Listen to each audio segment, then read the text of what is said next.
मी उन्हाळ आहे असं लोक म्हणतात, पण या शब्दाचा अर्थच मला माहीत नाही. मला जसं हवं तसं मी जगतो. समोर बाटली दिसली की ती फोडावी असं आपसूक मनात येतं आणि मी ती फोडतो. मग आईच्या भीतीनं दूरवर कुठेतरी लपून बसतो. माझा आनंद अगदी छोट्या छोट्या गोष्टीत आहे.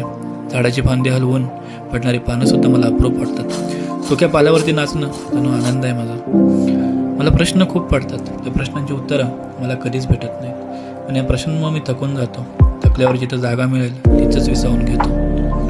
मला अंतरून लागत नाही, मला निवारा लागत नाही. लोकांना विटवणं दाखवून, चिडवून पळणं हा तर जणू छंदच झाला आहे माझा. आवडतं मला बघून लोक हसतात, माझ्यावरती हसतात, त्यातही आनंद आहे माझा. खरं तर उन्हाळा असणं यातच माझ्या आयुष्याचा आनंद आहे, आणि मला आनंद आयुष्यभरासाठी जपायचा आहे. मला आयुष्यभरासाठी उन्हाळ्यात राहायचं आहे.